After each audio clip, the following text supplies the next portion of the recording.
दीदी काय बने खाया हमर आई काय का जानतस या काय का थे बने हमरा तो मराठी भाषा एक समझ नहीं आते बहनी कॉपी का हो गया आई ये तो कि रामनवमी में तो हमर दोनों बहनी के शादी करबो का हमर आई है या सही शादी करूं कथी भैया ये तई बोला तब कुछ कुछ आसी लगा थे ये मोर बेटी बियाह करे तैयारी से का तो या आई का कहां दूल्हा राजा को जो या बोला के दाई नजर घुमा के देख ले दाई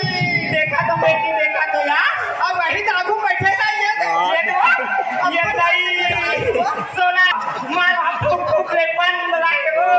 दे दूं बेटी अब तो बाका हाथ दूल्हा राजा बेटी आई बोला के दाई बेटी मैं तो जाकर जाऊं फिर मेरे वजह ना बननी जाऊं भाई आई तोर पसंद ले बेटी बताया आई सुना था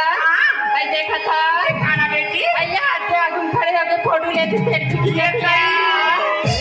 मुझ आता थे वो हवाई मार फोटो खिंचाते तोर वो भैया ये तुम बेटी वो हवाई तोर मत कहां तू लगा बेटी आई बोला कैसे आ बेटी मैं तो जब ले यहां तू हरी आई रे तो हरी दीदी भैया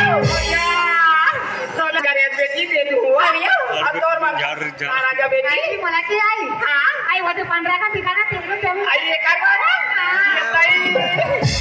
मां संपद मान वो पंडन बन रहा है तेरा पसंद का डर बेटी मैं दे दूंगा ये लड़की करा भाई